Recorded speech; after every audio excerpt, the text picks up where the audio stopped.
Hello, Hainted Loves. Welcome to Homespun Haints Bonus Edition. I'm Becky. And I'm Diana. And today we are going to hear all about some very famous people, I think. Right, Diana?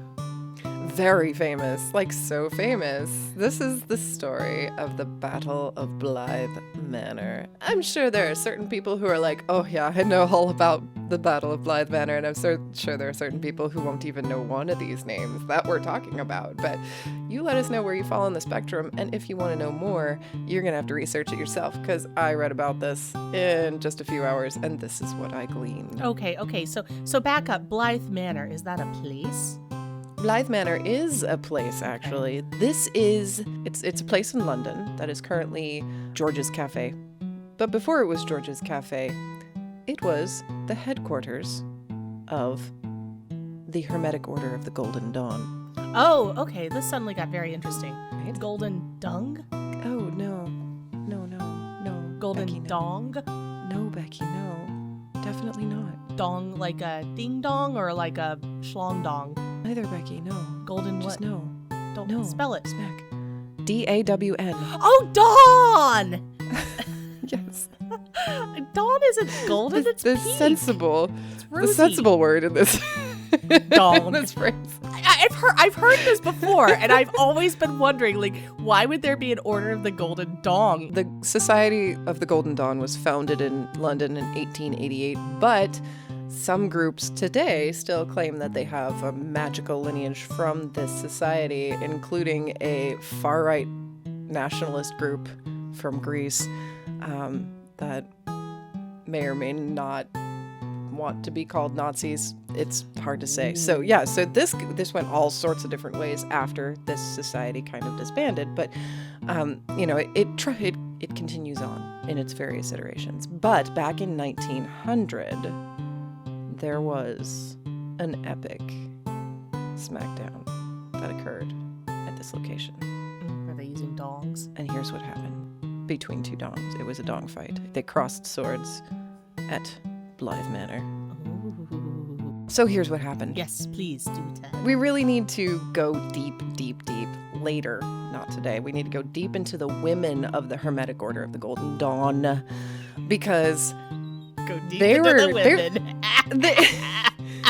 Sorry. That's why I pronounced that last word very carefully. I know you did. So, I mean, you're talking about this group has female leadership in 1900 London. 1900 London was not a place where females led anything, except for this group. Florence Farr was the moderator there. Annie Horniman was the scribe.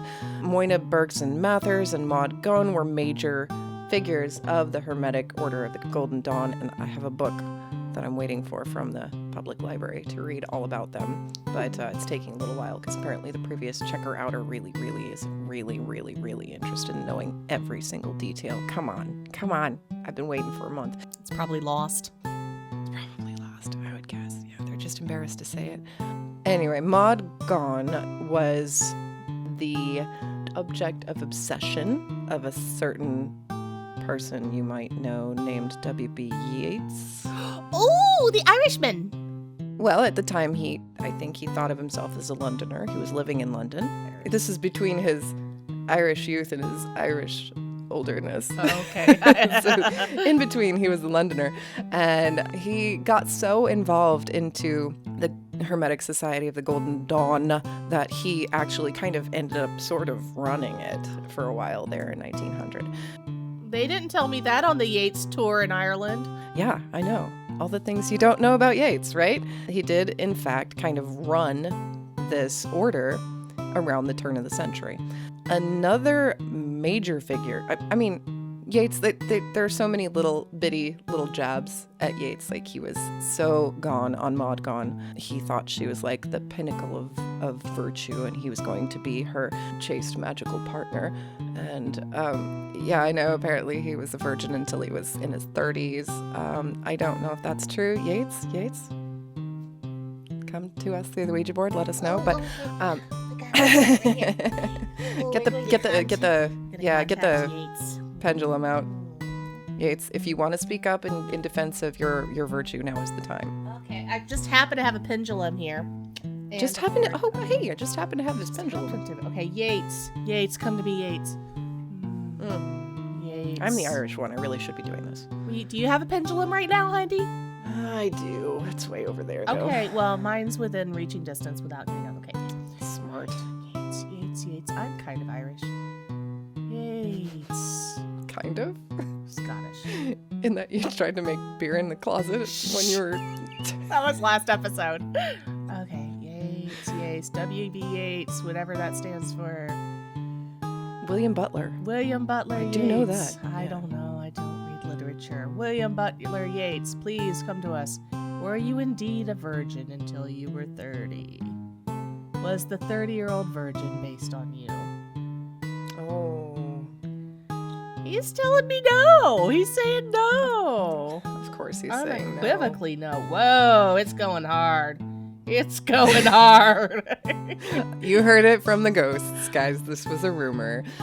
But it was rumored at the time. And, his paragon of virtue, Maud Gonne, was actually, she was a pretty cool person, but it turned out she was like a secret mistress of a powerful dude and had 2 of his children. So she wasn't the chaste, uninterested magical partner that he was looking for. But he did, a lot of this occurred during a period in his life where he was like very much pining for this other person. So this may be sort of kind of the reason why he got a little bit overly involved in this society was Maud. We're contrasting the idea of this kind of shyish, virtuous poet with Aleister Crowley, who was kind of his rival of the time. Crowley, on the flip side, he was not a paragon of virtue. He didn't want to be a paragon of virtue. He was raised extremely Christian by extremely religious parents. However, just as he was like doing everything he possibly could to please Jesus, his father died when he was 11. And he immediately went, I never liked you anyway, God, and turned around and joined every possible sin, vice, and occult activity in town. The way the story's told, he's 11, he's sleeping with hookers, he's like going out and doing drugs and maybe like torturing, I don't know what he's doing. He's doing awful things, and the press just like, by the time he's 20, the press has just painted this awful picture of him as being like the most evil, disgusting, notoriously malevolent practicer of the occult and amoral, nasty person. Like he's the total pariah of this whole movement. And he loved every minute of it, I'm sure. No, he was proud of it. He was like, no, this is what I'm going to do. I'm going to piss everybody off. That's why he started going by Aleister. Was specifically, he changed his name to Aleister because he thought he'd get more famous and be more intimidating with the name Aleister versus, I think his name was Edward Alexander Crowley when he was born. So Aleister, supposed to be a famous name, like Tom Cruise. You know, it's not a real name, it's just a famous name. Aleister Crowley, he wanted to join in the Hermetic Order of the Golden Dawn as a level 2 adept. And they were basically like, no. And their excuse at the time was, we're afraid that he will profane the name of magic and use his magic against the benefit of humanity. He's an evil, corrupt person. We cannot make him an adept. Others say it was because he was like, leftist and anti-Christian and bisexual and all these other things that at the time society was like, maybe we should just make up excuses and just exclude him. So there was this schism in between Crowley and Yeats's groups. Because Crowley couldn't get anywhere with the Hermetic Order, he went to Paris and studied under a magician named Mathers. There he received his highest level of the 2nd rank, Adeptus Exemptus. And when Yeats's chapter was like, prove it. We don't believe he's qualified to be a level 2 adept, Mathers was just like, you know what? You're not qualified. Ooh. They totally... They split. And this might be where the spelling of magic with a K started. Was the Mathers and Crowley camp spelling it with a K in order to delineate themselves as like more real magicians than the others who just used to see. Don't have any sources on that, but Well, that makes sense. We'll go with it. I think that's where it came from, was Crowley being like, we don't even practice magic anymore. We practice magic because we're better than you. And that was just the vague feeling that everybody in both sides ended up with by the time this fateful day in the year 1900 came about. So the London chapter is holding just a normal meeting. They're like, could you please read the minutes, Annie Hornman? You know, it's just a boring meeting, whatever. When all of a sudden, in the street below, shouting is heard. And they peer out the window of their second floor. Well, I mean, it's a temple. The Temple of the Golden Dawn, but it's really just like the upper apartment above a cafe. But, you know, they called it a temple. So they peer out the window of their temple, and what they see is Aleister Crowley wearing full tartan kilt and a hood with a giant head of Osiris on the top. And he's standing in the street, shouting menaces at everybody in the building, and he's making the sign of an upside-down pentagram in the air with a magical wand.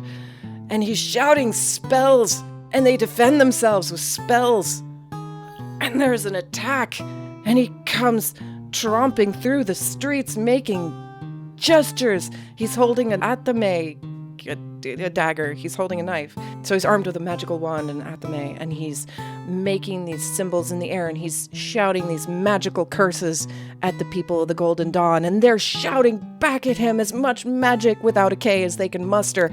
And the forces collide when Aleister Crowley enters the downstairs building and comes marching up the stairs to attack them with his magic, and Yeats opens the door and kicks Crowley down the stairs.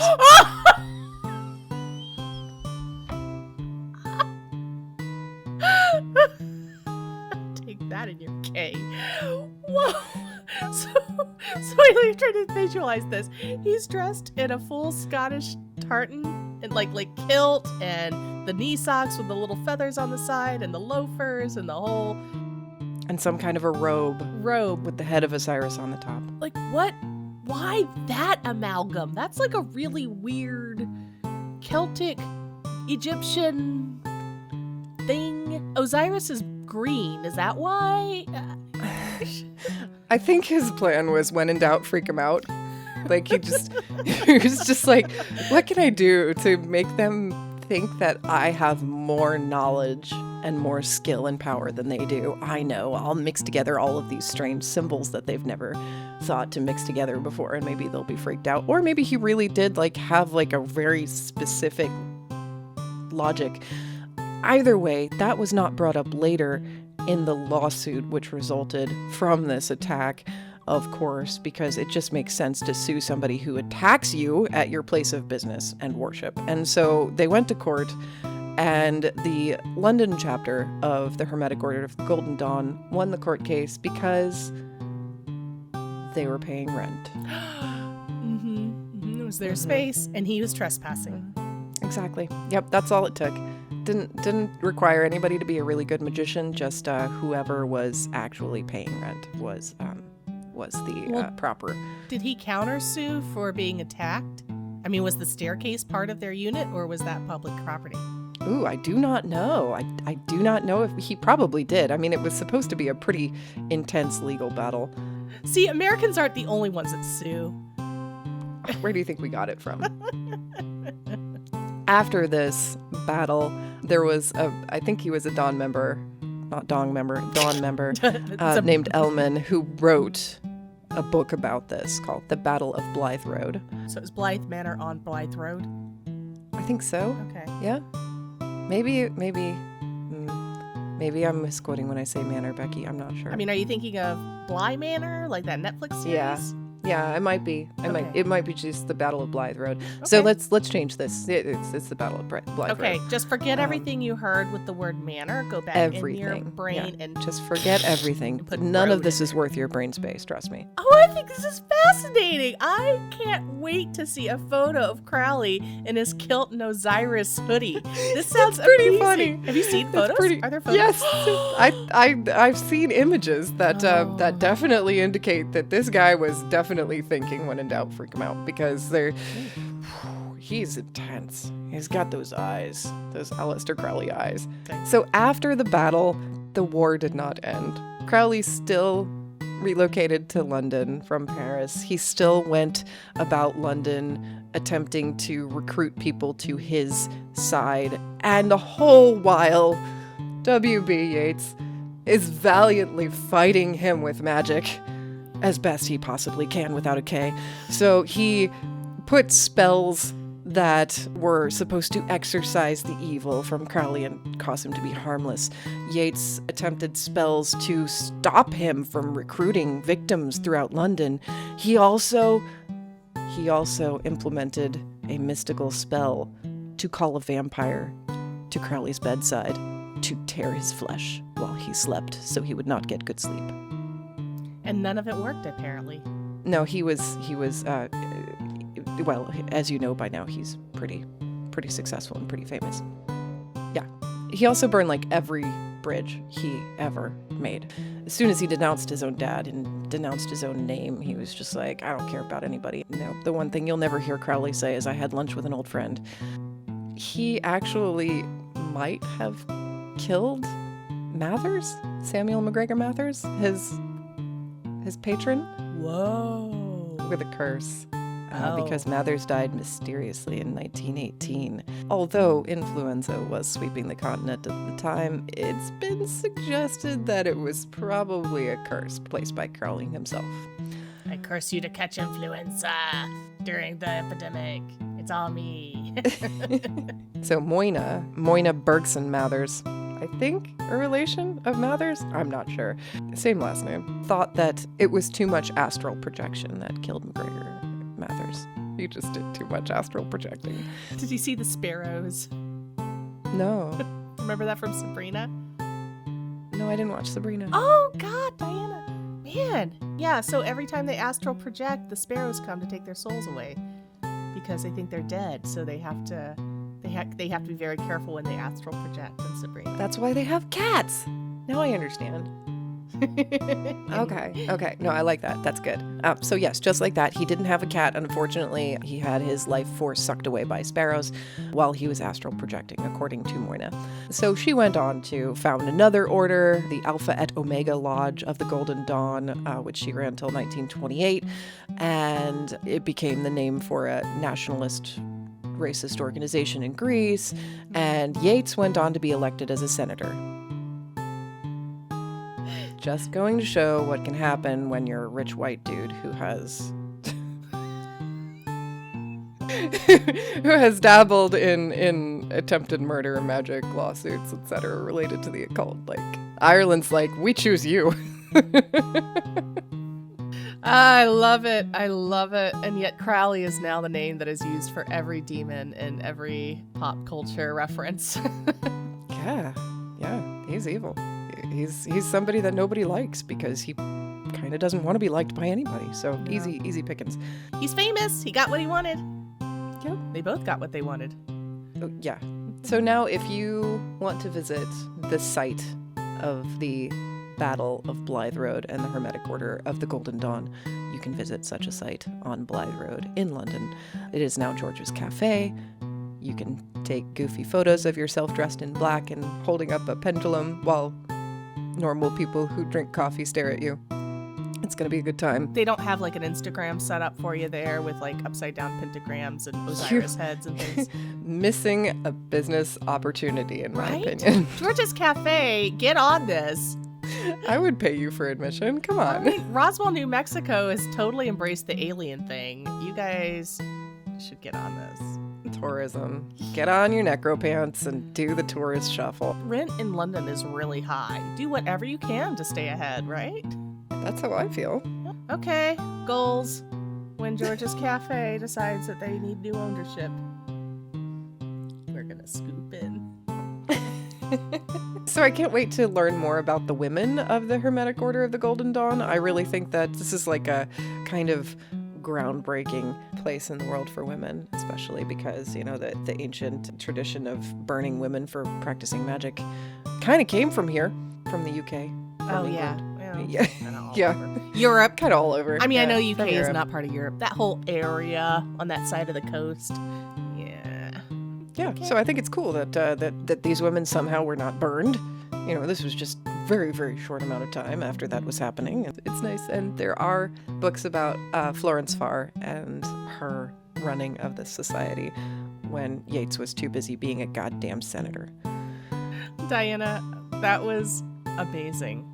I learned so much about the order of the Hermetic Order of Hermetic the Golden Society. Hermetic Order. Hermetic Society of the Golden Dawn. Okay, well, Diana, that was very informative. I'm glad that we were able to talk to Yeats directly and find out that Right. he actually was not a virgin. Denies. Denies. Well, He denies it.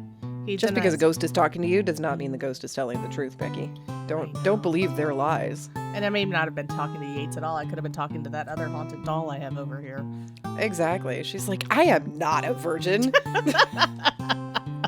Creepy. Yeah, okay. We just talked about creepy non-virgin dolls in our interview with Sin on Monday. That's where the connection to this topic came from, Becky. Yeah, there doesn't have to be a connection. Okay, good. Yeah. Thank God, there's no connection. I just wanted to talk about weird magic battles. Everything is connected. Exactly. We are all one within the Golden Dong. And I don't know. What do you think, Becky? I think I'm going to have a spooky day.